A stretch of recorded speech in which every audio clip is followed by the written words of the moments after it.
ദൈവത്തിൻ്റെ അതിപരിശുദ്ധമായ നാം വാഴ്ത്തപ്പെടുമാറാകട്ടെ.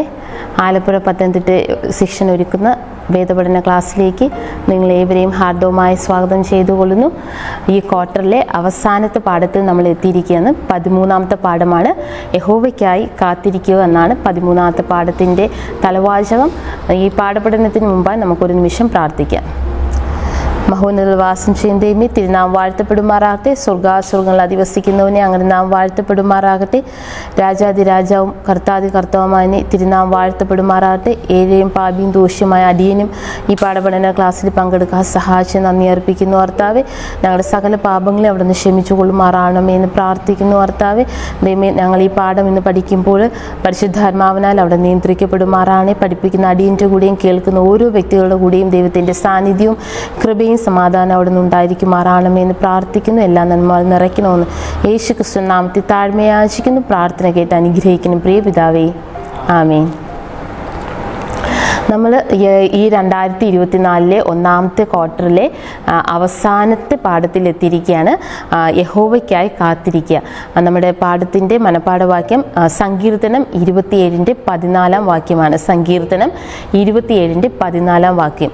യഹോവയിൽ പ്രത്യാശ വയ്ക്കുക, ധൈര്യപ്പെട്ടിരിക്കുക, നിന്റെ ഹൃദയം ഉറച്ചിരിക്കട്ടെ, അതേ യഹോവയിൽ പ്രത്യാശ വയ്ക്കുക.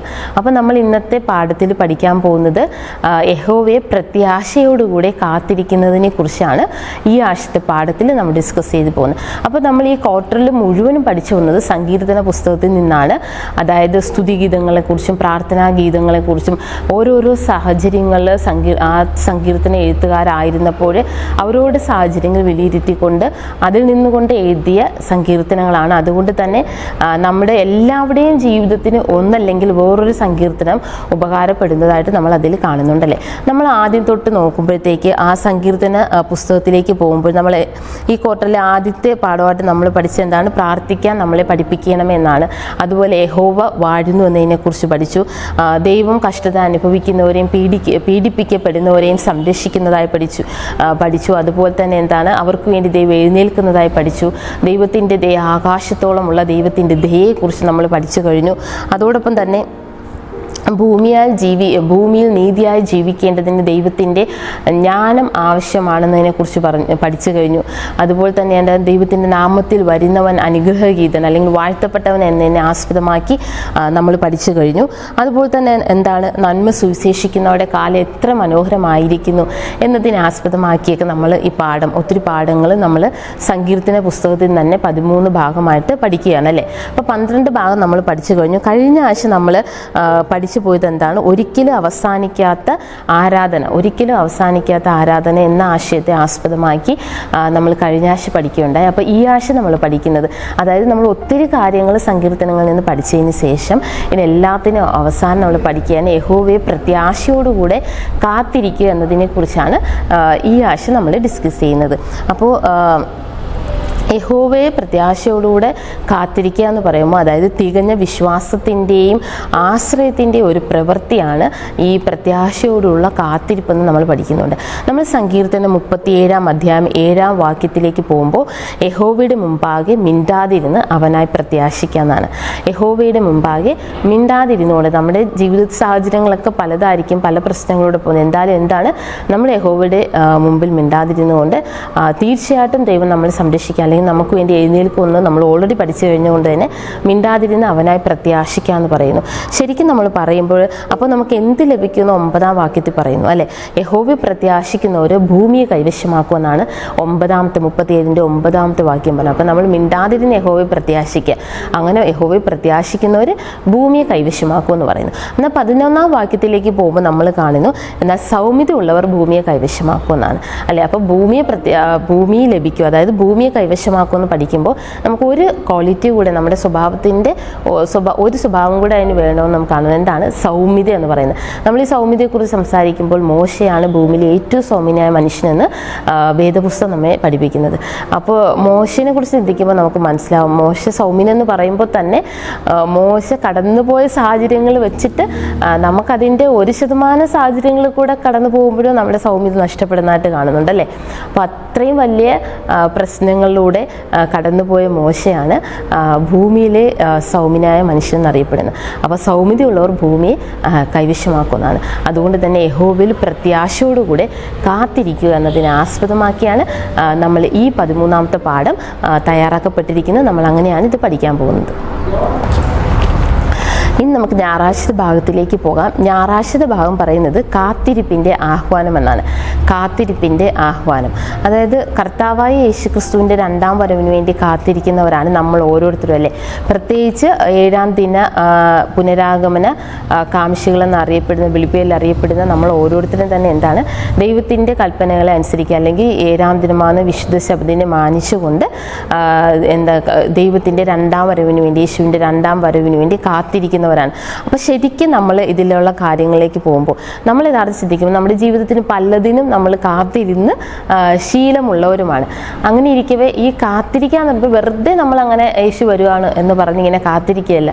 ഈ കാത്തിരിക്കുന്ന സാഹചര്യത്തിൽ നമ്മുടെ ജീവിതത്തിലൂടെ പല പല പർവ്വതങ്ങളിലൂടെയും പല പല താഴ്ചകളിലും കുഴികളിലൂടെയും അങ്ങനെ പല സാഹചര്യങ്ങളിലൂടെ നമ്മൾ കാത്തിരിക്കുന്നു. അതുകൊണ്ട് തന്നെയാണ് നമ്മൾ ഇവിടെ ക്ഷമയോടുകൂടെ യേശുവിൻ്റെ വരവിന് വേണ്ടി കാത്തിരിക്കുക എന്നൊരു ആഹ്വാനം നമ്മൾ കാണുന്നുണ്ട്.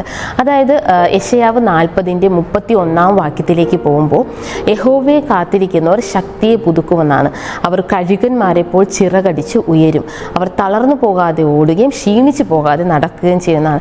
അപ്പോൾ നമ്മൾ കഴുകനെ സംബന്ധിച്ച് പറയുകയാണെങ്കിൽ കഴുകനാണ് ഭൂമിയിൽ ഏറ്റവും ഉയരത്തിൽ പറക്കാനുള്ള ഒരു കഴിവ് തന്നെ ദൈവം കൊടുത്തിരിക്കുന്നത് അല്ലേ. തൻ്റെ വരുന്ന പ്രതിസന്ധി ഘട്ടങ്ങളെ അവൻ മേഘങ്ങളിൽ മുകളിലൂടെ പറഞ്ഞ് എല്ലാ പക്ഷികളും മഴസമയത്ത് എവിടെയെങ്കിലും മരത്തിൻ്റെയൊക്കെ തണലിൽ എവിടെയെങ്കിലും ആശ്വാസം തേടുമ്പോൾ, അഭയം തേടുമ്പോൾ കഴുകൻ മേഘങ്ങൾക്ക് മുകളിലൂടെ പറന്ന് ആ ഒരു പ്രതികൂല സാഹചര്യത്തെ അതിജീവിക്കാനുള്ള ഒരു പ്രത്യേക കഴുകനുണ്ടെന്ന് നമ്മൾ പഠിച്ചിട്ടുണ്ട്. അപ്പോൾ ശരിക്കും അതാണ് യഹോവയെ പ്രത്യാശിക്കുന്നവർ അല്ലെങ്കിൽ യഹോവയ്ക്ക് വേണ്ടി കാത്തിരിക്കുന്നത് കഴുകനോട് സാമ്യപ്പെടുത്തിയിരിക്കുക എന്നാണ്. അതായത് നമ്മുടെ ജീവിതത്തിൽ ഒരുപാട് പ്രതികൂല സാഹചര്യങ്ങളൊക്കെ വന്നിരുന്നാലും ദിനം പ്രതി ശക്തി പുതുക്കുന്നവരായിട്ട്, അല്ലെങ്കിൽ വളരെ ഉയരങ്ങളിലേക്ക് പറന്ന് ഉയരുന്നവരായിട്ട്, ക്ഷീണിച്ചു പോകാതെ ഓടുകയും തളരാതെ നടക്കുകയൊക്കെ ചെയ്യുന്നവരായിട്ട് നമ്മൾ അങ്ങനെ ശക്തി പുതുക്കം പ്രാപിക്കണമെങ്കിൽ നമ്മൾ തീർച്ചയായിട്ടും ദൈവവുമായിട്ടൊരു ബന്ധം പുലർത്തേണ്ട ആവശ്യകത ഉണ്ടെന്നും പഠിക്കുന്നുണ്ട്. ശരിക്കും നമ്മൾ നോക്കുമ്പോഴത്തേക്ക് നമ്മളെല്ലാവരും ദൈവത്തെ ആശ്രയിക്കുന്നവരാണ്. ദൈവത്തിൽ നിന്ന് എന്തെങ്കിലും നേടുന്നതിന് വേണ്ടി കൂടുതൽ പേരെയും ദൈവത്തെ, അതായത് അനുഗ്രഹങ്ങൾ നേടുന്നതിന് വേണ്ടി കൂടുതൽ പേരും ദൈവത്തെ ഡിപ്പെൻഡ് ചെയ്യുന്നവരാണ്. ദൈവത്തെ അനുഗ്രഹം നൽകുന്ന ഒരു വ്യക്തിയായി മാത്രം കാണുന്ന ഒത്തിരി പേരുമുണ്ട്. അതായത് പിള്ളേരെ ഇപ്പോൾ കുഞ്ഞുങ്ങളെ വെച്ച് നോക്കുകയാണെങ്കിൽ കുഞ്ഞുങ്ങൾ പാരൻസിനെയാണ് എല്ലാത്തിനെയും ഡിപ്പെൻഡ് ചെയ്യുന്നത്. പക്ഷേ ചില ഭവനങ്ങൾ നമുക്ക് തിരിച്ച് കാണാൻ കഴിയും. പാരൻസിനെ എല്ലാം ഡിപ്പെൻഡ് ചെയ്ത് പാരൻസ് അവരൊരു നിലവരെ വരുത്തി കഴിയുമ്പോൾ അവർക്ക് അല്ലെങ്കിൽ സ്വന്തം കാലിൽ നിൽക്കാറാകുമ്പോൾ എന്ത് ചെയ്യും, ഇപ്പോൾ എനിക്ക് സ്വന്തമായിട്ട് ഡിസിഷൻ എടുക്കാനുള്ള കഴിവുണ്ട്, എനിക്ക് സ്വന്തം കാലിൽ നിൽക്കാനുണ്ട്, അതുകൊണ്ട് അവരുടെ പാരൻസിൻ്റെ ഒരു ഇഷ്ടത്തിന് വഴങ്ങി കൊടുക്കാറില്ല. അങ്ങനെയുള്ള ഒത്തിരി ഒരു യുവതലമുറ വളർന്നു വരുന്ന ഒരു സാഹചര്യത്തിലാണ് നമ്മൾ ഓരോരുത്തരും ആയിരിക്കുന്നത്. ശരിക്കും നമ്മൾ ഇവിടെ പഠിച്ചു വരുമ്പോൾ പിതാവായ ദൈവത്തെ അതുപോലെ നമ്മൾ അനുഗ്രഹം മാത്രം നൽകുന്ന ഒരു വ്യക്തി എന്ന നിലയിലല്ല കാണാനുള്ളത്. ശരിക്കും ദൈവം നമ്മൾ അനുഗ്രഹിക്കുക മാത്രമല്ല ചെയ്യുന്നത്, ദൈവത്തിൻ്റെ ഇഷ്ടം നടത്തി കൊടുക്കുക എന്നൊരു ഉത്തരവാദിത്വം ഈ സമയത്ത് നമ്മൾ അടങ്ങിയിരിക്കുന്നു എന്നാണ്. പലപ്പോഴും നമ്മളൊരു കുഞ്ഞിനെ അല്ലെങ്കിൽ ഒരു വ്യക്തിയെ ഫോഴ്സ് ചെയ്ത് ദൈവസന്നിധിയിൽ ഇരുത്തുന്നതും കുറേ നാൾ കൊണ്ടുപോകുന്നതും ഹൃദയം കൊണ്ട് ദൈവത്തെ സ്നേഹിക്കുന്നതും തമ്മിൽ വളരെ വലിയ വ്യത്യാസമുണ്ടല്ലേ.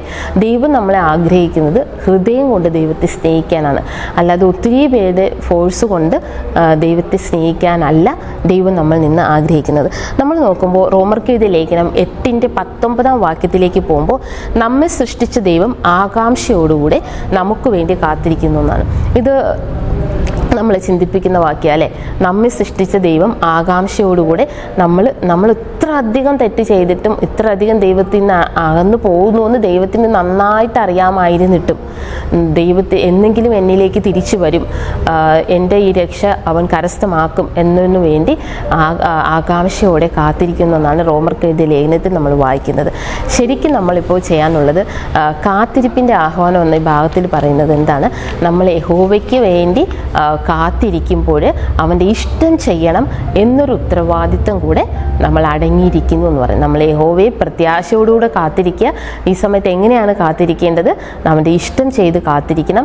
അതോടൊപ്പം തന്നെ നമ്മുടെ ജീവിതത്തിലെ സാഹചര്യങ്ങളിൽ നിന്ന്, അതായത് ബുദ്ധിമുട്ട്, പ്രയാസങ്ങൾ, എന്തെങ്കിലും ഉയർച്ചയും താഴ്ചകളുള്ള പ്രത്യേക പ്രതികൂല സാഹചര്യങ്ങളിലെല്ലാം അതിജീവിക്കണമെങ്കിൽ ദൈവവുമായിട്ട് നിരന്തരമായി ഒരു ബന്ധം പുലർത്തി അല്ലെങ്കിൽ പൂർണ്ണ ആശ്രയം ദൈവത്തിൽ വെച്ചുകൊണ്ട് മുന്നോട്ട് പോകേണ്ടതാണ്. അപ്പോഴാണ് ഈ കാത്തിരിപ്പിൻ്റെ ആഹ്വാനത്തിൽ നമുക്ക് കഴുകന്മാരെ പോലെ ഓരോ ദിവസവും തളരാതെ ക്ഷീണിക്കാതെ എല്ലാ പ്രശ്നങ്ങൾക്കും മീതി പറന്നുയർന്നുകൊണ്ട് ദൈവത്തിൽ ആ ഒരു പ്രത്യാശ കൈവിടാതെ ജീവിക്കാൻ കഴിയുള്ളൂ എന്ന് ഈ ഞായറാഴ്ചത്തെ ഭാഗത്തിൽ നമ്മൾ പഠിക്കുന്നുണ്ട്. തിങ്കളാഴ്ച ഭാഗത്തിലേക്ക് പോകാം. തിങ്കളാഴ്ച ഭാഗത്തിൻ്റെ തലവാചകം മുലകുടി മാറ്റിയ കുഞ്ഞിൻ്റെ സമാധാനം എന്നാണ്. മുലകുടി മാറ്റിയ കുഞ്ഞിൻ്റെ സമാധാനം എന്നാണ്. അതായത് നമ്മളൊരു കൊച്ചു കുഞ്ഞിനെ എടുത്ത് നോക്കുകയാണെങ്കിൽ അവർക്ക് വിശക്കുമ്പോൾ ആഹാരം കിട്ടണം എന്നതിലുപരി ഈ ലോകത്ത് നടക്കുന്ന വലിയ സംഭവങ്ങളെക്കുറിച്ചും അവരുടെ ചുറ്റുപാടിലൂടെ നടക്കുന്ന പ്രശ്നങ്ങളെക്കുറിച്ചൊന്നും അവർക്ക് യാതൊന്നും അറിയില്ല. അവർക്ക് വിശക്കുമ്പോൾ കുഞ്ഞുങ്ങളെ നോക്കുമ്പോൾ അവർക്ക് വിശക്കുമ്പോൾ അവർക്ക് ആഹാരം കിട്ടണം, അതിലൊരു സംതൃപ്തമാണ്. അതിനുശേഷം അവർ ഉറങ്ങുകയോ അല്ലെങ്കിൽ സന്തോഷത്തോടെ കളിക്കുകയോ ചെയ്യുന്നതായിട്ട് നമ്മൾ കാണാം. അല്ലാതെ വേറൊരു കാര്യത്തെക്കുറിച്ചൊന്നും അവർക്കൊന്നും അറിയത്തില്ല. അതിനെക്കുറിച്ച് നമുക്ക് അവരെ പറഞ്ഞ് മനസ്സിലാക്കാനൊന്നും കഴിയത്തില്ല. അവർ കിട്ടുന്നത് കൊണ്ട് സംതൃപ്തമായി ജീവിക്കുന്നതായിട്ട് നമ്മൾ കാണുന്നുണ്ടല്ലേ. നമ്മൾ ദാവീദിൻ്റെ 131 സങ്കീർത്തനത്തിലേക്ക് പോകുമ്പോൾ ദാവീദ് ദൈവത്തെ പൂർണ്ണമായി ആശ്രയിക്കുന്നതായിട്ട് കാണാവുന്നുണ്ട്. അതായത് ദാവീദിനെ കുറിച്ച് പറയുമ്പോൾ യഹോവയാൽ അഭിഷേകം ചെയ്യപ്പെട്ട വ്യക്തിയാണ്, ഫെലിസ്ത്യ സൈന്യത്തെ ഒറ്റയ്ക്ക് തോൽപ്പിച്ച വ്യക്തിയാണ്, അതിനുശേഷം എന്താണ് മരണഫലത്താൽ ഒളിച്ചു നടന്ന വ്യക്തിയാണ്, അതുപോലെ രാജാവായ വ്യക്തിയുമാണ്. ഒത്തിരി യുദ്ധങ്ങൾ ജയിക്കുകയും ഒത്തിരി രാജ്യങ്ങളും രാജാക്കന്മാരെയും കീഴടക്കുകയും ഒക്കെ ചെയ്തൊരു വ്യക്തിയാണ് യഥാർത്ഥത്തിൽ ആര്? ദാവീദ് രാജാവെന്ന് നമ്മൾ ചരിത്രം പഠിക്കുമ്പോൾ നമുക്ക് മനസ്സിലാവുന്നതാണ്. പക്ഷെ അങ്ങനെ ആയിരുന്നിട്ടും 131 സങ്കീർത്തനത്തിലേക്ക് പോകുമ്പോൾ ദാവീദ് പറയുന്ന ഒരു വാക്യമുണ്ട്: യഹോവേ, എൻ്റെ ഹൃദയം ഗർവിക്കുന്നില്ല, നിഗളിക്കുന്നില്ല, എനിക്ക് ഗ്രഹിക്കാൻ പറ്റാത്ത കാര്യങ്ങളിലൊന്നും ഞാൻ ഇടപെടുന്നില്ല എന്നാണ്.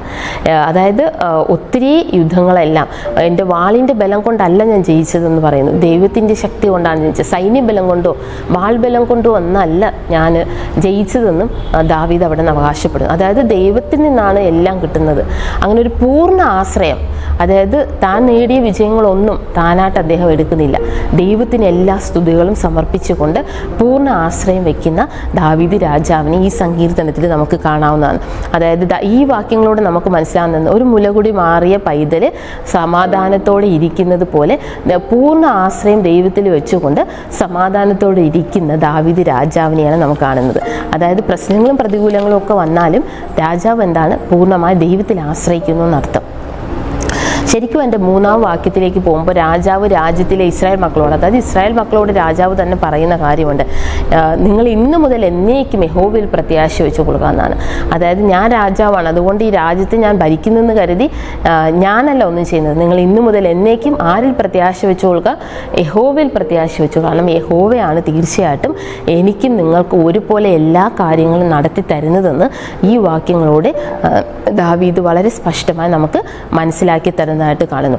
ശരിക്കും ഇപ്പോൾ നമുക്ക് മനസ്സിലായി, കഴിഞ്ഞ ഞായറാഴ്ചത്തെ പാഠത്തിൽ പഠിച്ചതുപോലെ ദൈവത്തിൽ നിന്ന് അനുഗ്രഹങ്ങൾ സ്വീകരിക്കുക മാത്രമല്ല, ദൈവത്തിൻ്റെ ഇഷ്ടവും ചെയ്ത് ദൈവത്തിന് സ്തുതികൾ അർപ്പിച്ച് ദൈവത്തിന് വേണ്ടി സൃഷ്ടിക്കപ്പെട്ടവരാണ് നമ്മൾ. അപ്പോൾ അതിനനുസരിച്ച് നമ്മുടെ ദൈവഹിതം അറിഞ്ഞ് ജീവിക്കാനാണ് നമ്മളും വിളിക്കപ്പെട്ടതെന്ന് ഈ പാഠവും നമ്മൾ പഠിക്കുന്നുണ്ട്. അങ്ങനെ 28, അതായത് യോഹന്നാൻ 4:34 ഇങ്ങനെ പറയുന്നു: എന്നെ അയച്ചവൻ്റെ ഇഷ്ടം ചെയ്യുന്നതാണ് അവൻ്റെ പ്രവൃത്തി തേക്കുന്നത് തന്നെ എൻ്റെ ആഹാരമെന്നാണ്. അതായത് ദൈവം യേശുക്രിസ്തുവിൻ്റെ വാക്യങ്ങളാണ്. അതായത് യേശുക്രിസ്തുവിൻ്റെ ഉദ്ദേശം എന്ന് പറഞ്ഞാൽ ദൈവത്തിൻ്റെ പ്രവൃത്തികൾ ഭൂമിയിൽ നിവർത്തിക്കാൻ. അത് വന്നതിനൊരു ഉദ്ദേശമുണ്ട്, രക്ഷാപദ്ധതിയുടെ ഭാഗമായിട്ടാണ് വന്നത്.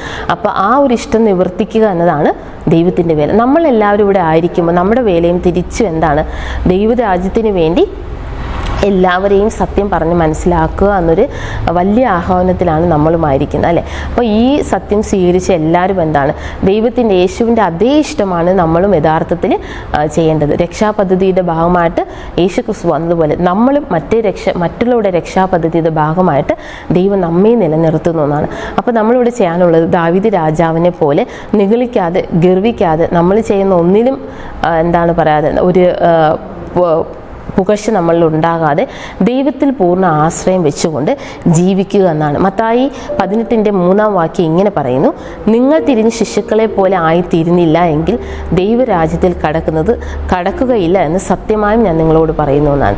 ശരിക്കും ഈ വാക്യം നമുക്ക് എല്ലാവർക്കും അറിയാവുന്ന വാക്യമാണ്. അതായത് നമുക്കൊരിക്കലും തിരിഞ്ഞ് ശിശുക്കളെ ഒരു ലിറ്ററലി സെൻസിൽ അങ്ങനെ ആവാൻ കഴിയത്തില്ല. പക്ഷെ എന്നിരുന്നാലും എന്താണ്, അത് അവരുടെ ഒരു സ്വഭാവ രീതിയാണ്. അല്ല, പൂർണ്ണമായി ശിശുക്കൾ എങ്ങനെയാണ്, പൂർണ്ണമായി അവരുടെ പാരൻസിനെ ആശ്രയിക്കുന്നു എന്നാൽ പിന്നെ അതുപോലെ തന്നെ അവർ നിഷ്കളങ്കരാണ്, കളങ്കമില്ലാത്തവരാണ്. ഈ 2 ക്വാളിറ്റീസാണ് നമുക്കും ദൈവത്തിന് വേണ്ടി കാത്തിരിക്കുമ്പോൾ, യേശുവിൻ്റെ രണ്ടാമത്തെ വരവിന് വേണ്ടി കാത്തിരിക്കുമ്പോൾ ഉണ്ടായിരിക്കേണ്ടതെന്ന് പറയുന്നു.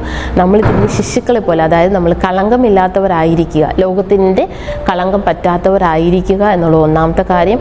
രണ്ടാമത്തെ കാര്യം എന്താണ്, പൂർണ്ണമായി ദൈവത്തിൽ ആശ്രയിക്കുക. എല്ലാ ആശ്രയവും ദൈവത്തിൽ വെച്ച് പ്രത്യാശയോടുകൂടെ കഴുകന്മാരെ പോലെ പുതുക്കം പ്രാപിച്ചുകൊണ്ട് എന്താണ്, യഹോവയ്ക്ക് വേണ്ടി കാത്തിരിക്കുക എന്നാണ് ഇന്നത്തെ പാഠവും നമ്മളോട് ആഹ്വാനം ചെയ്യുന്നത്. ചൊവ്വാഴ്ചത്തെ ഭാഗത്തിലേക്ക് പോകാം. ചൊവ്വാഴ്ചത്തെ പാഠത്തിൻ്റെ തലവാചകം കറ്റകളെ കൊണ്ടുവരുന്നത് 126 അധ്യായം, സങ്കീർത്തനം 126 അധ്യായത്തെ ആസ്പദമാക്കിയാണ് ചൊവ്വാഴ്ചത്തെ ഭാഗം തയ്യാറാക്കപ്പെട്ടിട്ടുള്ളത്. നമ്മൾ ഈ ഭാഗത്തിലേക്ക് പോകുമ്പോൾ ഒരു കാലത്ത് അതിശയകരമായ വിടുതൽ യഹൂദർക്ക് ലഭിച്ചിരുന്നുവെങ്കിൽ തന്നെ ഇപ്പോഴവർ പ്രവാസ കാലത്തിലാണ്.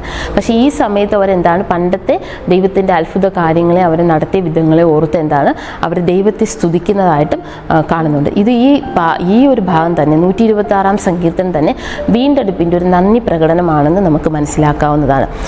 നമ്മൾ 4-ാം വാക്യത്തിലേക്ക് പോകുമ്പോൾ എന്താണ്, തെക്കേ നാട്ടിലെ തോടുകളെ പോലെ ഞങ്ങളുടെ പ്രവാസികളെ മടക്കി വരുത്തണമെന്നാണ്. തെക്കേ നാട്, യഹൂദയുടെ തെക്കേ നാട്ടിലാണെങ്കിൽ വരണ്ട പ്രദേശമാണ്. അതുകൊണ്ട് തന്നെ അവിടെ മഴ പെയ്യുന്ന സമയത്താണ് വെള്ളം വന്നു കൂടുന്നത് അല്ലേ. അങ്ങനെ ആ മഴ കാരണം അവിടുത്തെ കർഷകരെ അത് ഒത്തിരി സഹായിക്കുകയും അവരുടെ കാർഷിക വിളവെടുപ്പിൽ അവർക്ക് നല്ല വിജയം കരസ്ഥമാക്കാനും കഴിയുന്നുണ്ട്. അങ്ങനെയാണ് ഈ തെക്കേ നാട്ടിലെ തോടുകളെ പോലെ ഞങ്ങളുടെ പ്രവാസികളെ മടക്കി വരുത്തേണമെന്ന്. തീർച്ചയായിട്ടും ദൈവം എന്താണ്, പ്രവാസികളെല്ലാം മടക്കി വരുത്തേണമേ എന്ന് ഈ സങ്കീർത്തനത്തിൽ ആവശ്യപ്പെടുന്നതായിട്ട് നമ്മൾ കാണുന്നുണ്ട്. നമ്മൾ 5-6 വാക്യങ്ങളിലേക്ക് പോകുമ്പോൾ നമുക്ക് കാണാവുന്നതാണ്, കണ്ണീരോടെ വിതയ്ക്കുന്നവരെന്താണ്, ആർപ്പോടെ കൊയ്യും. വിത്ത് ചുമന്ന് കരഞ്ഞും വിതച്ചും കൊണ്ടുവരുന്നു, കട്ട് ചുമന്ന് ആർത്തും കൊണ്ടുവരുന്നു എന്ന് നമ്മൾ കാണുന്നുണ്ട്. അതായത് വിത്ത് നമ്മൾ ചുമന്ന് കർഷകർ ഒത്തിരി കഷ്ടപ്പെട്ടാണ് ഒരു കൃഷിഫലത്തിന് വേണ്ടി ലഭിക്കുന്നതിന് വേണ്ടി ഒത്തിരി കഷ്ടപ്പെട്ടാണ് അവർ ഫീൽഡിൽ വർക്ക് ചെയ്യുന്നതായിട്ട് നമ്മൾ കാണുന്നത്. പക്ഷെ അവരുടെ പ്രതിഫലം എന്തായിരിക്കും, അവർ അത്രയും അധ്വാനിച്ചതിൻ്റെ, അവിടെ എല്ലാ കഠിനാധ്വാനത്തിൻ്റെ, അവർ ചെയ്ത എല്ലാ പ്രയത്നത്തിനും ഫലമായി ദൈവം അവർക്ക് എന്ത് കൊടുക്കുന്നു, അവരുദ്ദേശിച്ച ഒരു വിളവെടുപ്പ് ദൈവം കൊടുക്കുന്നുണ്ട്. അതുപോലെ തന്നെയാണ് അവർ യെരുശലേമിൽ എന്താണ്, അവർ ഈ ആദ്യഫലങ്ങളെല്ലാം തന്നെ എവിടെ കൊണ്ടുവരുന്നു, യെരുശലേമിൽ ദേവാലയത്തിൽ കൊണ്ടുവരുന്നതായിട്ടും നമ്മൾ പുറപ്പാട് പുസ്തകം വായിക്കുമ്പോൾ 34-ാം അധ്യായത്തിലേക്കൊക്കെ പോകുമ്പോൾ നമുക്ക് മനസ്സിലാക്കാവുന്നതുമാണ്. അപ്പോൾ അവരത്രയും കരഞ്ഞും വിതച്ചും കൊണ്ട് ചെയ്തതിൻ്റെ കഠിനാധ്വാനത്തിൻ്റെ ആ പ്രതിഫലം ദൈവം അവർക്ക് എന്താണ്, കാർഷിക വിളവെടുപ്പ് സമയത്ത് കൊടുക്കുന്നതായിട്ട് നമ്മൾ കാണുന്നുണ്ട്. അതുപോലെ തന്നെയാണ് ദൈവത്തിൻ്റെ ജനത്തിൻ്റെ ഇപ്പോഴത്തെ അവസ്ഥയുമായിട്ട് ഇത് നമ്മൾ താരതമ്യം ചെയ്യുമ്പോൾ, ഇത് ആത്മീയമായി നമ്മൾ ഈ വാക്യത്തെ മനസ്സിലാക്കുമ്പോൾ എന്താണ്, ശരിക്കും നമ്മളെല്ലാവരും ഏൽപ്പിക്കപ്പെട്ടിരിക്കുന്ന ജോലി ദൈവത്തിൻ്റെ രക്ഷാപദ്ധതിയുടെ ഭാഗമാകുക എന്നാണ്. കൂടുതൽ പേരെ അതിലേക്ക് ഭാഗമാക്കുക എന്നതുമാണ് നമ്മുടെ ഉത്തരവാദിത്വത്തിൽ അടങ്ങിയിരിക്കുന്നത്. അപ്പോൾ ഇതിനു വേണ്ടി നമ്മൾ അത്രയധികം പരിശ്രമിക്കുന്നു, വളരെ കഠിനാധ്വാനം ചെയ്യുമ്പോഴും കർത്താവായ യേശു ക്രിസ്തുവിൻ്റെ 2ാം വരവിൽ എന്താണ്, തീർച്ചയായിട്ടും ഒരു സന്തോഷകരമായ, അതായത് കർത്താവായ യേശു ക്രിസ്തു എന്താണ്, ഈ എല്ലാ വിളവെടുപ്പിനും വേണ്ടി എല്ലാ നീതിമാന്മാരെയും സ്വർഗത്തിലേക്ക് കൊണ്ടുപോകുന്നതിന് വേണ്ടി വരുമ്പോൾ എന്താണ്, നമുക്കും അവരോടൊപ്പം പോകേണ്ടതിനും നമ്മൾ രക്ഷയിലേക്ക് നയിച്ചവർ അവരോടൊപ്പം കാണേണ്ടതിനും ഈ സമയത്ത് എന്താണ്, നമ്മുടെ കഠിനാധ്വാനത്തിൻ്റെ ഒരു പ്രതിഫലം നമുക്ക് ലഭിക്കുന്നതായി കാണുന്നുണ്ട്. അത് നമുക്ക് തീർച്ചയായിട്ടും തരുന്ന എന്താണ്, കർത്താവായ യേശു ക്രിസ്തുവാണ്, യേശുവിൻ്റെ 2ാം വരവിലാണ് എന്ന് പറയുന്നു. നമ്മൾ മത്തായി 9:37 വാക്യത്തിലേക്ക് പോകുമ്പോൾ കൊയ്ത്ത് വളരെയുണ്ട് എന്നാൽ വേലക്കാരോ ചുരുക്കമെന്ന് കാണുന്നുണ്ട്. ശരിക്കും അതിനാലെയാണ് ഈ വളരെ ചുരുക്കമായിരിക്കുന്ന വേലക്കാരാണ് ശരിക്കും നമ്മളായിരിക്കുന്നത് നമുക്കറിയാം. അപ്പോൾ ഈ ചുരുക്കമായിരിക്കുന്ന നമ്മൾ ലോകത്തിൻ്റെ വലിയ ജനസംഖ്യയിലേക്ക് ഈ സത്യം, യേശുവിൻ്റെ രക്ഷാപദ്ധതിയെ അറിയിക്കുകയും നമ്മളതിൻ്റെ ഭാഗമായി മാറിയതുപോലെ ഈ ഒരു വലിയ ജനസമൂഹത്തെ, പാപത്തിലായിരിക്കുന്ന അല്ലെങ്കിൽ ദൈവത്തിൽ നിന്ന് ദൂരത്തിലായിരിക്കുന്ന ഈ ഒരു വലിയ ജനസമൂഹത്തെ ഈ സത്യം അറിയിച്ച് കൊണ്ടുവരികയും ചെയ്യേണ്ടതുണ്ട് എന്ന് നമ്മൾ ഈ ഭാഗത്തിലൂടെ പഠിക്കുന്നുണ്ട്. അങ്ങനെ ആയിരിക്കുമ്പോഴാണ് ദൈവത്തിൻ്റെ വിളവെടുപ്പിൻ നാളിൽ എന്താണ് സന്തോഷത്തോടെ ആർത്ത് സ്തുതിച്ചുകൊണ്ട് ദൈവത്തോടൊപ്പം നമുക്കും സ്വർഗത്തിലേക്ക് പോകാൻ കഴിയുമെന്ന് ഈ ഭാഗം നമ്മെ പഠിപ്പിക്കുന്നു. ബുധനാഴ്ചത്തെ പാഠത്തിലേക്ക് പോവാം. ബുധനാഴ്ചത്തെ പാഠത്തിൻ്റെ തലവാചകം ദൈവത്തിൻ്റെ ശബത്ത് വിശ്രമ ദിവസത്തിൽ കാത്തിരിക്കുന്നത്. ദൈവത്തിൻ്റെ ശബത്ത് വിശ്രമ ദിവസത്തിൽ കാത്തിരിക്കുന്നതാണ്. ബൈബിളിലെ ഒരേ ഒരു സങ്കീർത്തനമാണ് ശബത്ത് നാളുകൾക്കുള്ള ഗീതമായിട്ട് എഴുതപ്പെട്ടിരിക്കുന്നത്, അല്ലേ? അത് 92-ാം സങ്കീർത്തനമാണ്, നമുക്ക് എല്ലാവർക്കും അറിയാം. 92-ാം സങ്കീർത്തനത്തിൻ്റെ 1-ാം വാക്യത്തിലേക്ക് പോകുമ്പോൾ തന്നെ അത്യുന്നതനായവനെ കീർത്തിക്കുന്നതാണ് നല്ലത് എന്ന് നമ്മൾ കാണുന്നുണ്ട്, അല്ലേ? ശബത്ത് സംബന്ധമായ 2 കാര്യങ്ങളാണ് താഴോട്ട് കാണുമ്പോൾ പഠിച്ചു പോകുമ്പോൾ നമ്മൾ കാണുന്നത്. അതായത് 92-ന്റെ 12 മുതൽ 14 വരെയുള്ള വാക്യങ്ങളിലേക്ക് പോകുമ്പോൾ നീതിയുള്ള ദൈവം എന്ന നിലയിൽ ശത്രുക്കളുടെ മേലുള്ള വിജയമാണ് അവിടെ കാണുന്നത്. നീതിയുള്ള ദൈവം എന്ന നിലയിൽ ശത്രുക്കളുടെ മേൽ വിജയമുണ്ടെന്ന് നമ്മൾ കാണുന്നുണ്ട്. തിരിച്ച് ശരിക്കും അതിൻ്റെ താഴോട്ട് പോകുമ്പോൾ 7 മുതൽ 15 വരെ വാക്യങ്ങൾ എന്താണ്? രണ്ടാമതായിട്ട് നമ്മൾ കാണുന്നത് തിന്മയിൽ നിന്നുള്ള വീണ്ടെടുപ്പിനെ ഉറപ്പിക്കുന്നതായിട്ടാണ് നമ്മൾ കാണുന്നത്. തിന്മയിൽ നിന്നുള്ള ഒരു വീണ്ടെടുപ്പിനെ ഉറപ്പിക്കുന്നതായിട്ട് നമ്മൾ കാണുന്നുണ്ട്. അതായത് ദൈവമാണ് അവരുടെ ശത്രുക്കൾക്ക് മീതെ, എല്ലാവരുടെയും ശത്രുക്കൾക്ക് മീതെ സമാധാനം നൽകുന്നതായിട്ട് നമ്മൾ കാണുന്നു. നമ്മൾ ഇതിനു മുമ്പുള്ള 4-ാമത്തെ പാഠത്തിൽ പഠിച്ചുകൊണ്ടിരുന്ന യഹോവ വാഴുന്നു എന്ന് പഠിച്ചു. സർവ്വത്തിനും മീതെ വാഴുന്നത് യഹോവയാണ്. അതുകൊണ്ട് തന്നെയാണ് എല്ലാം ദൈവത്തിൻ്റെ ഒരു നിയന്ത്രണത്തിൽ, ഒരു കൺട്രോളിലാണ് പോകുന്നതെന്ന് കൂടെ നമ്മൾ മനസ്സിലാക്കുന്നുണ്ട്, അല്ലേ? ഇവിടെ 10-ാം വാക്യത്തിലേക്ക് പോകുമ്പോൾ നമ്മൾ കാണുന്നൊരു വാക്യമുണ്ട്, പുതിയ എണ്ണ തേപ്പിക്കുന്നതാണ്. ഇവിടെ ഹീബ്രുവിൽ ബലാൽ എന്ന് പറയുന്നൊരു വേർഡാണ് യൂസ് ചെയ്തിരിക്കുന്നത്. ഈ വേർഡ് അർത്ഥമാക്കുന്നത് വെച്ചാൽ യാഗത്തിൻ്റെ നടപടികളിൽ എണ്ണ പുരട്ടുന്ന ഒരു പ്രക്രിയയാണ് ഈ വേർഡ് അർത്ഥമാക്കുന്നത്. അതായത് ദൈവത്തിൽ പൂർണ്ണ ആശ്രയം വെച്ചുകൊണ്ട് ദൈവത്തിന് പൂർണ്ണമായി സമർപ്പിക്കുന്ന ഒരവസ്ഥയാണ് യഥാർത്ഥത്തിൽ ഈ വേർഡ് അവിടെ അർത്ഥമാക്കുന്നത് നമ്മൾ മനസ്സിലാക്കുന്നത്. റോമർ 12-ന്റെ 1-2 വാക്യങ്ങളിലേക്ക് പോകുമ്പോൾ നമ്മൾ ഇങ്ങനെ കാണുന്നു, നിങ്ങളുടെ ശരീരങ്ങളെ ജീവനും വിശുദ്ധിയും ദൈവത്തിന് പ്രസാദവുമുള്ള യാഗമായി സമർപ്പിപ്പിൻ, ദൈവത്തിൻ്റെ ഇഷ്ടം തിരിച്ചറിഞ്ഞ് മനസ്സ് പുതുക്കി രൂപാന്തരപ്പെടുമെന്നാണ്. അപ്പം നമ്മൾ തീർച്ചയായിട്ടും ദൈവത്തിൽ പൂർണ്ണ ആശ്രയം വെച്ചുകൊണ്ട് ദൈവത്തിന് പൂർണ്ണ സമർപ്പണത്തോടുകൂടെ ആയിരിക്കുകയും അതുപോലെ എന്താണ് നമ്മുടെ മനസ്സ് പുതുക്കി നമ്മൾ രൂപാന്തരപ്പെടുകയും ചെയ്യും. നമ്മുടെ കളങ്കങ്ങളെല്ലാം മാറ്റിക്കൊണ്ട് നമ്മൾ യാഗം സമർപ്പിക്കുന്നത് തന്നെ എന്താണ്? പാപയാഗം. പ്രത്യേകിച്ച് പാപയാഗം സമർപ്പിക്കുന്നത് എന്തുകൊണ്ടാണ്? നമ്മുടെ പാപങ്ങളെല്ലാം തന്നെ ക്ഷമിക്കപ്പെടുന്നതിന് വേണ്ടിയാണ്. അപ്പോൾ നമ്മൾ തീർച്ചയായിട്ടും എന്താണ് അതിന് ശേഷം നമ്മൾ എന്തായിരിക്കണം? മനസ്സ് പുതുക്കി രൂപാന്തരപ്പെടുന്ന ഒരു വ്യക്തിയായിരിക്കണം. അതുപോലെയാണ് നമ്മൾ പ്രാർത്ഥന എന്നൊരു യാഗം, അതായത് പാപക്ഷമ നമ്മൾ ചോദിക്കുന്നതിന് ശേഷം നമ്മൾ തീർച്ചയായിട്ടും നമ്മുടെ ഒരു സ്വഭാവ രൂപീകരണം അല്ലെങ്കിൽ മനസ്സ് പുതുക്കി രൂപാന്തരപ്പെടണമെന്നും നമ്മൾ ഇതിലൂടെ മനസ്സിലാക്കുന്നുണ്ട്, അല്ലേ? നമ്മൾ ഹെസ്കേലിൻ്റെ നമ്മൾ അടുത്ത് നോക്കുമ്പോഴത്തേക്ക് ദൈവത്തിൻ്റെ ജനത്തിന് ഒരു ശബത്ത് അനുഭവം അല്ലെങ്കിൽ വിശ്രമ അനുഭവം ശേഷിച്ചിരിക്കുന്നത് നമ്മൾ കാണുന്നുണ്ട്. നമ്മൾ ഹെസ്കേൽ 20-ന്റെ 20-ാം വാക്യത്തിലേക്ക് പോകുമ്പോൾ എന്താണ്? ദൈവത്തിന് തൻ്റെ ജനവുമായുള്ള ഒരു ഉടമ്പടി അവിടെ കാണുന്നതായി കാണും. അതുകൊണ്ട് തന്നെ ദൈവം എന്താണ് തൻ്റെ ജനത്തിന് നമ്മൾ ദൈവത്തിൽ എന്താണ് വിശ്വസ്തയോടുകൂടെ പ്രത്യാശയോടുകൂടെ ഇരിക്കുക. ശബത്ത് അനുസരിക്കുന്നതോടൊപ്പം തന്നെ അതൊരു വിശ്രമ ദിവസമായി ശബത്ത് അനുസരിക്കുകയും ദൈവകൽപ്പന അനുസരിക്കുകയും ദൈവത്തിൽ പൂർണ്ണമായി ആശ്രയം വയ്ക്കുകയും പൂർണ്ണ സമർപ്പണത്തോടെ മനസ്സ് പുതുക്കി രൂപാന്തരപ്പെടുകയും ചെയ്യണമെന്ന് എന്താണ് ഈ വാക്യത്തിലൂടെ നമ്മൾ മനസ്സിലാക്കുന്നുണ്ട്. അപ്പോൾ 92-ാം സങ്കീർത്തനത്തിൽ നമ്മൾ ദൈവത്തെ സ്തുതിക്കുകയും ദൈവത്തിൻ്റെ വിശ്രമ ദിവസത്തെ അനുഷ്ഠിക്കുകയും ചെയ്യണമെന്നും നമ്മൾ ഈ വാക്യങ്ങളിലൂടെ തന്നെ മനസ്സിലാക്കുന്നുണ്ട്. നമുക്ക് വ്യാഴാഴ്ചത്തെ ഭാഗത്തിലേക്ക് പോകാം. വ്യാഴാഴ്ചത്തെ ഭാഗത്തിൻ്റെ തലവാചകം ഉഷസ്സിലെ ആനന്ദം. ഉഷസ്സിലെ ആനന്ദം എന്നാണ്. ശരിക്കും നമ്മൾ ഉഷസ് അല്ലെങ്കിൽ പ്രഭാതം ഇഷ്ടപ്പെടാത്ത ആരും തന്നെ കാണുമെന്ന് ഞാൻ വിശ്വസിക്കുന്നില്ല, അല്ലേ? സന്ധ്യയാകുമ്പോൾ അന്ധകാരം നിറയുന്നു. പക്ഷേ രാവിലെ എന്താണ് നമ്മൾ വളരെ ഫ്രഷായിട്ട് ക്ഷീണമെല്ലാം മാറി അന്ധകാരത്തിൻ്റെ സമയമെല്ലാം മാറി ഉഷസ്സിൽ എഴുന്നേൽക്കുന്ന പ്രഭാതത്തിൽ എഴുന്നേൽക്കുന്നവർ ഇഷ്ടപ്പെടുന്നവരാണ് ഭൂരിഭാഗം പേരും, അല്ലെങ്കിൽ എല്ലാവരും തന്നെയെന്ന് വിശ്വസിക്കുന്നു. ഇവിടെ സങ്കീർത്തനം 5-ാം അധ്യായം 3-ലേക്ക് പോകുമ്പോൾ 30-ന്റെ 15-ലേക്ക് പോകുമ്പോൾ 49-ന്റെ 14 അങ്ങനെ തുടർന്ന് പല സങ്കീർത്തന ഭാഗങ്ങളിലേക്കും പോകുമ്പോൾ പ്രഭാതത്തിൽ, അതായത് വീണ്ടെടുപ്പ്, ദൈവത്തിൻ്റെ വീണ്ടെടുപ്പ് പ്രഭാതത്തിലാണെന്ന് കാണപ്പെടുന്നു. അതായത് കർത്താവായ യേശുക്രിസ്തു രണ്ടാമത് വീണ്ടെടുക്കാൻ വരുന്നത് പ്രഭാതത്തിലാണ്, രാവിലെ സമയമാണ് എന്നല്ല ഈ വാക്യങ്ങൾ നമ്മൾ മനസ്സിലാക്കി തരുന്നത്. അതായത് അന്ധകാരം എന്ന് പറഞ്ഞാൽ അതായത് ക്രിസ്തീയ സമൂഹത്തിൽ അല്ലെങ്കിൽ യേശുക്രിസ്തുവിനോട് വിശ്വസ്തയോട് ജീവിക്കുന്ന സമൂഹത്തിൻ്റെ അന്ധകാരം നിറഞ്ഞ സമയങ്ങൾ, അതായത് അന്ധകാരം നിറഞ്ഞ ജീവിത സാഹചര്യങ്ങൾക്ക് ശേഷമാണ് എന്താണ് പ്രഭാതത്തിൽ, അതായത് കർത്താവായ യേശു ക്രിസ്തു വരുമ്പോൾ എന്താണത് വളരെ സന്തോഷമായി നമ്മളൊരു അന്ധകാരം കഴിഞ്ഞിട്ട് വെളിച്ചത്തിലേക്ക് വരുന്ന ഒരു അവസ്ഥയിലേക്ക് എത്തപ്പെടുന്നു. അതൊരു വെളിപ്പാട് 16-ാം അധ്യായത്തിൽ നമ്മളിങ്ങനെ കാണുന്നു, യേശു ദാവീദിൻ്റെ വേരും വംശവും ശുഭ്രമായ ഉദയനക്ഷത്രവുമാകുന്നു എന്നാണ്. അപ്പോൾ അന്ധകാരം ഒട്ടും തന്നെ അവിടെ ശേഷിക്കുന്നില്ല എന്നാണ്. അപ്പോൾ കർത്താവായ യേശു ക്രിസ്തുവിൻ്റെ വീണ്ടും ഒരു സമയം എന്തായിരിക്കും? ഈ ലോകത്തിൻ്റെ അന്ധകാരത്തിൽ നിന്ന് ദൈവത്തിൻ്റെ ജനത്തെ രക്ഷിക്കുന്ന ഒരു പ്രഭാതമായിരിക്കുമെന്ന് ആണ് ഈ പാഠം നമ്മെ ഉദ്ദേശിക്കുന്നത്. അതായത് 143-ാം സങ്കീർത്തനത്തിൻ്റെ 8-ാം വാക്യത്തിലേക്ക് പോകുമ്പോൾ, രാവിലെ നിൻ്റെ ദയ എന്നെ കേൾക്കുമാറാകണമേ, ഞാൻ നിന്നിൽ ആശ്രയിക്കുന്നുവല്ലോ, ഞാൻ നടക്കേണ്ടുന്ന വഴി എന്നെ അറിയിക്കണമേ, ഞാൻ എൻ്റെ ഉള്ളം നിന്നിലേക്ക് ഉയർത്തുന്നുവല്ലോ. ഇതെല്ലാം പ്രഭാതത്തെ സൂചിപ്പിക്കുന്നതിന് വേണ്ടി കൊടുത്തിരിക്കുന്നതാണ്. നമ്മൾ എന്നും രാവിലെ എന്താണ് അന്ധകാരത്തിൻ്റെ നിമിഷങ്ങൾ കഴിഞ്ഞതിന് ശേഷം എന്താണ് അതിരാവിലെ എഴുന്നേറ്റ് പ്രാർത്ഥിക്കേണ്ടതുണ്ടല്ലേ. അപ്പോൾ നമ്മൾ പ്രാർത്ഥിക്കുമ്പോൾ എന്താണ് അന്നത്തെ ദിവസത്തിന് വേണ്ടി ആവശ്യങ്ങൾ പ്രാർത്ഥിക്കും. അന്നത്തെ ദിവസത്തെ ദൈവത്തെ ആശ്രയിച്ച് ജീവിക്കുന്നതിനെ കുറിച്ചൊക്കെ നമ്മൾ പ്രാർത്ഥിക്കണം. അന്നത്തെ ദിവസം നമ്മൾ ജീവിക്കാനുള്ള വഴി, നടക്കേണ്ടുന്ന വഴി, പാവമില്ലാത്ത വഴിയിലൂടെ നടക്കേണ്ടതിന് സഹായിക്കണമേ എന്ന് ഈ വാക്യങ്ങളെല്ലാം തന്നെ നമ്മെ കാണിക്കുന്നുണ്ടല്ലേ. ശരിക്കും നമ്മൾ ഈ പ്രഭാതം എന്ന് ഉദ്ദേശിക്കുന്നത് അന്ധകാരത്തിന് ശേഷമുള്ള ആ പ്രകാശമായ സമയത്തെയാണ് ഈ പ്രഭാതം എന്ന വാക്കുകൊണ്ട് യഥാർത്ഥത്തിൽ ഇവിടെ ഉദ്ദേശിക്കുന്നത്.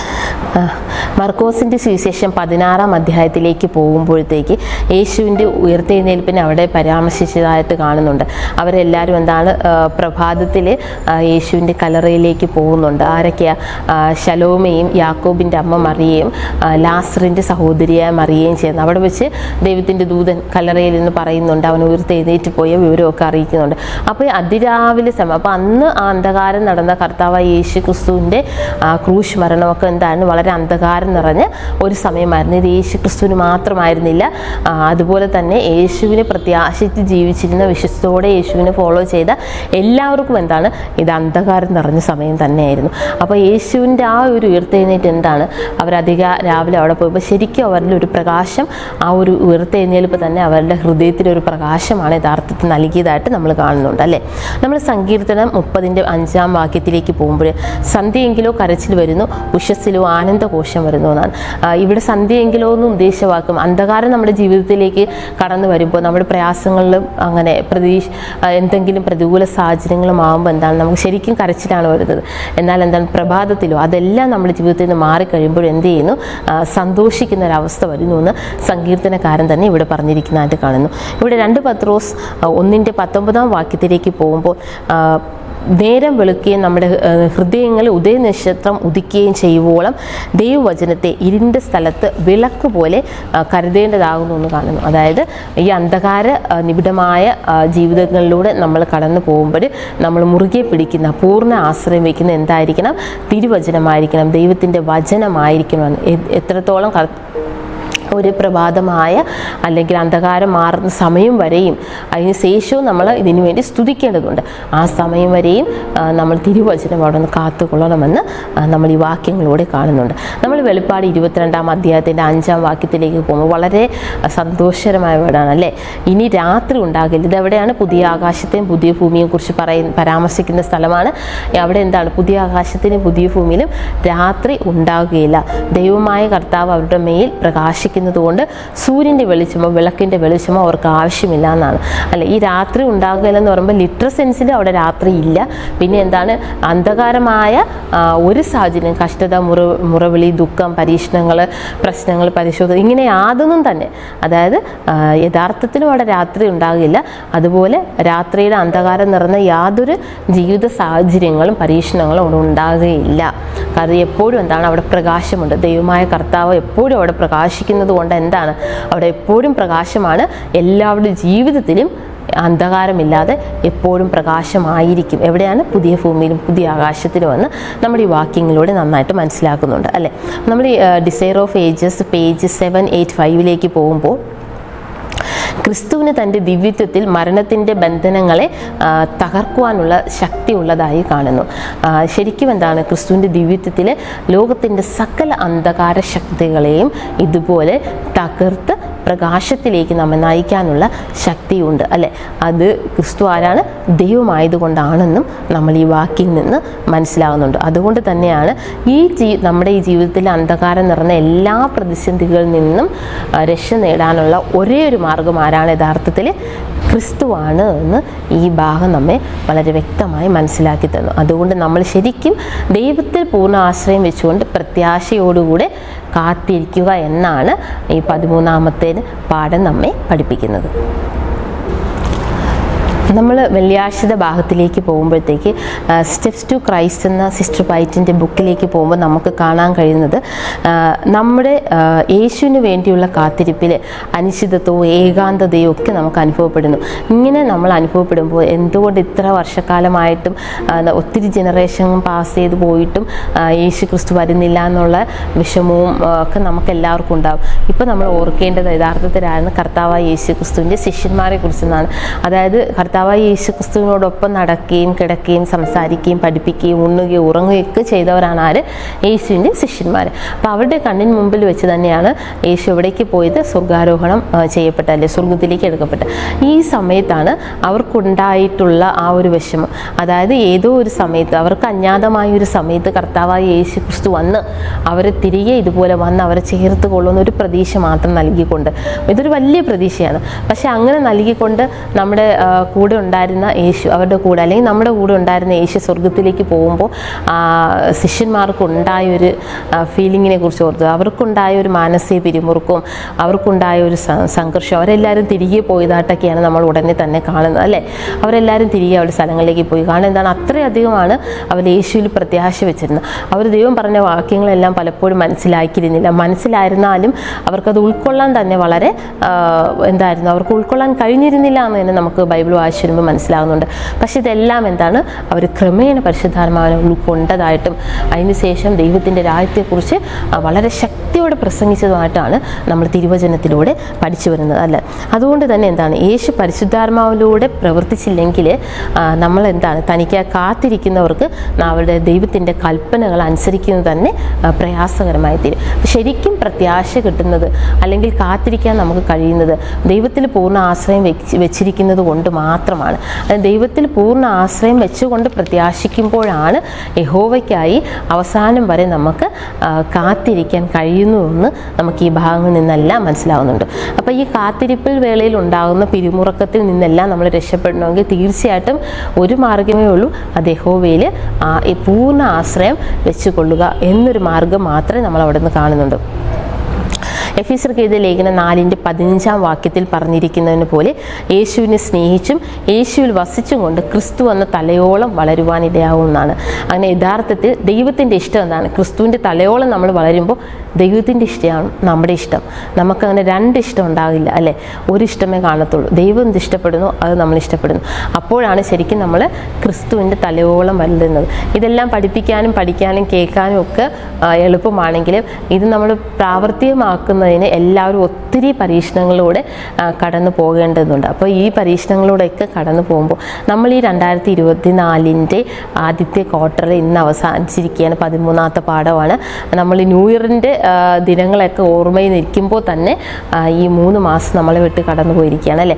അപ്പോൾ ഈ ഭാഗത്തിൽ നമ്മൾ സങ്കീർത്തന പുസ്തകത്തിൽ നമ്മൾ ധാരാളം കാര്യങ്ങൾ പഠിക്കുകയുണ്ടായി.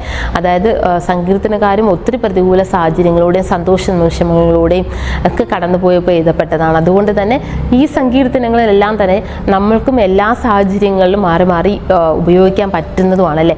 സ്തുതികളും പ്രാർത്ഥനാ ഗീതങ്ങളും ഒക്കെ നിറഞ്ഞ ഈ സങ്കീർത്തനങ്ങൾ നമ്മൾ വായിക്കുമ്പോൾ എന്താണ്? തുടർന്നുള്ള മുന്നോട്ടുള്ള ജീവിതത്തിൽ ഒരു പ്രത്യാശയോടെ ജീവിതം നയിക്കേണ്ടതിന്, പ്രത്യാശയോടുകൂടി യഹോവയെ കാത്തിരിക്കേണ്ടതിന് ഈ സങ്കീർത്തനങ്ങളെല്ലാം തന്നെ, സങ്കീർത്തന വചനങ്ങളെല്ലാം തന്നെ പരിശുദ്ധാത്മാവാൽ നമ്മളെല്ലാവരും സഹായിക്കുമാറാട്ടെ എന്ന് പറഞ്ഞുകൊണ്ട് ഇന്നത്തെ പാഠപഠന ക്ലാസ് അവസാനിച്ചിരിക്കുന്നു. ഇന്നത്തെ പാഠപഠന ക്ലാസ്സിൻ്റെ അവസാനമായി നമുക്കൊരു നിമിഷം പ്രാർത്ഥിക്കാം.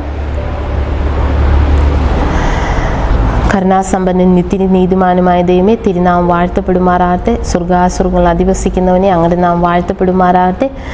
ദൈവമേ, പരിശുദ്ധാത്മാവിനാൽ ഞങ്ങൾക്ക് ഈ പാഠം പഠിക്കാൻ സഹായിച്ചതിനാൽ നന്ദി അർപ്പിക്കുന്നു കർത്താവേ. ഞങ്ങൾ ഓരോ ക്വാർട്ടറിൽ ഓരോ ബൈബിളിലെ ഓരോ പാഠങ്ങളായി 13 ആഴ്ചകളായി അത് പഠിച്ചു വരുമ്പോൾ ഇതെല്ലാം പഠിക്കുകയും പഠിപ്പിക്കുകയും കേൾക്കുകയും വായിക്കുകയും ഒക്കെ ചെയ്തതിന് ശേഷം നമ്മുടെ ജീവിതത്തിലെ പ്രയാസങ്ങളും ഓരോ സാഹചര്യങ്ങൾ അകപ്പെടുമ്പോൾ ഇത് മറന്നു പോകാതെ ഇതെല്ലാം ഓർത്തുകൊണ്ട് ദൈവത്തെ സ്തുതിച്ചുകൊണ്ട് ദൈവത്തിൽ പൂർണ്ണ ആശയും പ്രത്യാശയും വെച്ചുകൊണ്ട് ദൈവത്തോട് പ്രാർത്ഥിച്ചുകൊണ്ട് ദൈവത്തിൻ്റെ ഇഷ്ടം നിറവേറ്റാൻ പരിശ്രമിച്ചുകൊണ്ട് ജീവിക്കേണ്ടതിന് നമ്മൾ ഓരോരുത്തരെയും പരിശുദ്ധാത്മാവിനാൽ അവിടെ നിന്ന് ഒരുക്കുമാറാണമേ എന്ന് പറയുന്ന പ്രാർത്ഥിക്കുന്നു കർത്താവേ. നമ്മൾ മിക്കപ്പോഴും വീക്കായ മനുഷ്യരാണ്. പല സാഹചര്യങ്ങളിലൂടെയും ദൈവത്തെ അവിടെ നിന്ന് പ്രതിഫലിപ്പിക്കാൻ മറ്റുള്ളവരുടെ മുമ്പിൽ പ്രതിഫലിപ്പിക്കാൻ കഴിയാത്ത സാഹചര്യങ്ങളിലൂടെ കടന്നു പോകുന്നു. ദൈവകൽപ്പനകൾ തന്നെ കാത്തു സൂക്ഷിക്കേണ്ടതിന് തീർച്ചയായിട്ടും പരിശുദ്ധാത്മാവിനാൽ നയിക്കപ്പെട്ടാൽ മാത്രമേ കഴിയുള്ളൂ. നമ്മൾ പഠിച്ചതുപോലെ അത് യാഥാർത്ഥ്യമായിരിക്കുന്നു കർത്താവേ. തീർച്ചയായും ദൈവത്തിൻ്റെ കരുതലും കാവലും ആകാശത്തോളം എത്തുന്ന മഹാദയയും കൃപയും ഒക്കെ ഞങ്ങൾക്ക് ആവശ്യമായിരിക്കുന്നു. ഏഴകളും പാപികളും ദോഷികളുമായിരിക്കുന്ന ഞങ്ങളോട് അവിടെ നിന്ന് കരുണ തോന്നി നമുക്ക് തീർച്ചയായിട്ടും ഈ പ്രത്യാശയുടെ വചനങ്ങൾ നൽകിയതുപോലെ തന്നെ പരിശുദ്ധാത്മാവിനാൽ ഞങ്ങൾ ഓരോരുത്തരെയും അവിടെ നയിക്കുമാറാണമേ എന്ന് പ്രാർത്ഥിക്കുന്നു. ദൈവമേ, തീർച്ചയായിട്ടും ഞങ്ങളുടെ പാപങ്ങളെല്ലാം ക്ഷമിച്ച് ഞങ്ങളുടെ പ്രാർത്ഥന കേട്ട് അനുഗ്രഹിക്കണമെന്ന് യേശു ക്രിസ്തുവിൻ നാമത്തിൽ താഴ്മയാചിക്കുന്നു. പ്രാർത്ഥന കേട്ട് അനുഗ്രഹിക്കണം പ്രിയ പിതാവേ. ആമേൻ. ദൈവം എല്ലാവരെയും അനുഗ്രഹിക്കുമാറാകട്ടെ.